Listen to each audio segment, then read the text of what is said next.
जय हिंद मित्रांनो, स्वागत आहे आपलं द गुरुजी यूट्यूब चॅनलवर। मित्रांनो, सध्या शिक्षक भरतीचा इतिहास जर बघितला तर 2017 त्यानंतर 2022 तर ह्या बघा एवढ्या वर्षांमध्ये भरती प्रक्रिया असेल शिक्षक भरती तर ती सध्या झालेली आहे। त्या अनुषंगाने आपल्याला माहिती आहे की बरेचसे जे काही उमेदवार आहे, भावी शिक्षक आहे, तर त्यांची जी काही वय असेल, वयोमर्यादा एज बार जी आहे तर ते सध्या बघा झालेले आहे। त्या अनुषंगाने जो सध्या बघा ज्या विषयावरती पाठपुरावा करतो तर त्याला नक्की बघा यश मिळतं।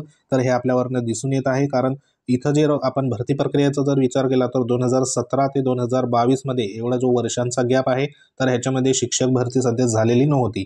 त्यानंतर 2022 मध्ये सध्या बघा शिक्षक भरती झाली, 2017 मध्ये झाली, परंतु जी काही वयोमर्यादा होती तर ती वयोमर्यादा आपल्याला माहिती आहे की जे उमेदवार आहे तर ते उमेदवार बघा जास्तीत जास्त उमेदवारांची जे काही वय असेल तर ती वय सध्या इथं निघून गेलेली आहे। मग ह्याच्यामध्ये आपल्याला माहिती आहे की ओपनसाठी जी काही वयोमर्यादा असेल तर जवळपास या ठिकाणी 38 वर्षाची आहे, आणि जे सध्या आरक्षणामध्ये किंवा कास्टमध्ये सध्या बघा आहे तर त्यांना 5 वर्ष इथे जे काही 38+5 वर्ष जी काही शिथिलता असेल तर ती इथं बघा देण्यात आलेली होती। म्हणजे इथं एकंदरीत 43 वर्ष जे आहे तर ते कास्टसाठी बघा इथं अवेलेबल असतात, बरोबर।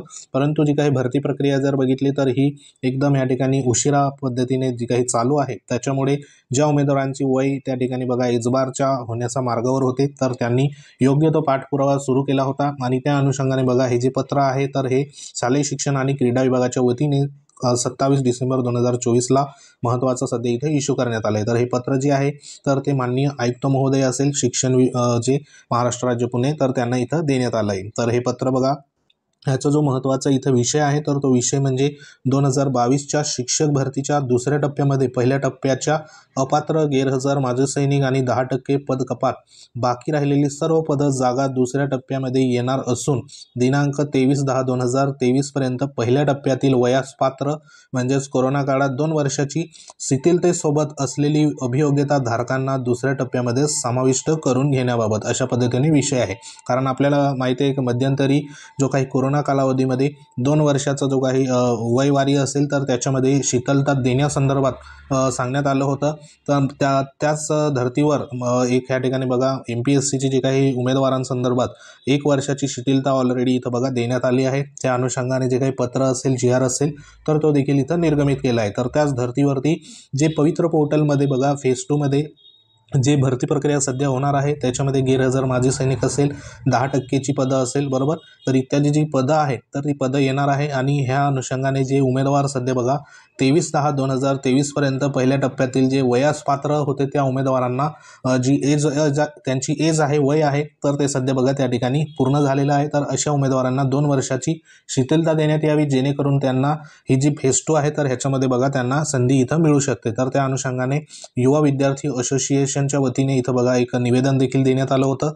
इथं तुम्हाला नाव दिसतंय 20/12/2024 ला। तर ह्या निवेदनानुसार जी काही पदभरती आहे तर ती पदभरतीमध्ये जे एजबार झालेले बघा उमेदवार असेल तर त्यांना शिथिलता इथं बघा मिळावी, आणि त्या अनुषंगाने जे काही यश असेल तर ते यश इथं मिळालेलं आहे।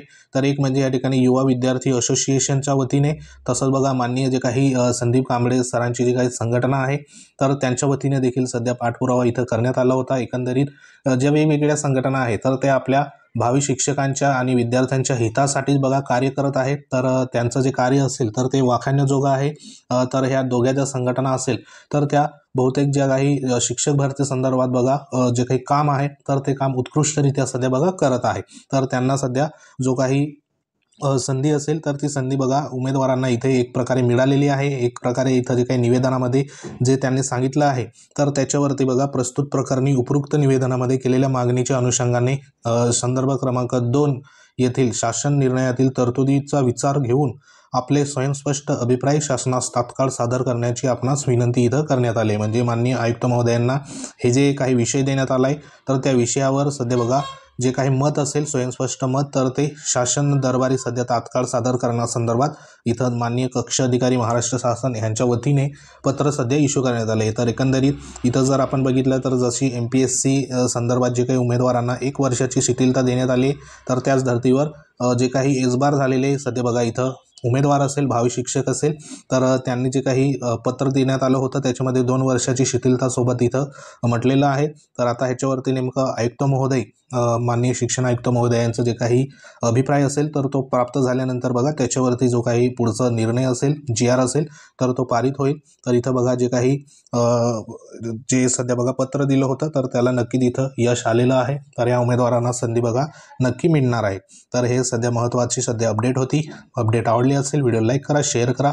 तुम्ही जर आपल्या चॅनलवर नवीन असाल तर चॅनलला सबस्क्राईब करून घ्या, जेणेकरून तुम्हाला अशाच प्रकारचे महत्त्वाचे अपडेट सध्या व्हिडिओ मिळत राहील. तर आता राहिला जो काही फेज 2चा विषय, तर तो फेज 2ची जी काही पदभरती असेल तर ती मे बी आपल्याला जानेवारी महिन्यामध्ये बघा पाहायला मिळणार आहे. म्हणजे नवीन वर्षामध्ये फेज 2ला कार्यवाही इथं सुरुवात होईल. त्याच्यामध्ये ह्या जे संपूर्ण उमेदवारांना तिथं संधीही अवेलेबल होणार आहे. त्यासाठी बघा जास्तीत जास्त जी काही वेकेन्सी असेल तर ती येण्यासंदर्भात प्रयत्न करा, जेणेकरून जास्तीत जास्त उमेदवारांना संधी तिथं अवेलेबल होईल. तर सध्या तरी हीच एक महत्त्वाची अपडेट होती.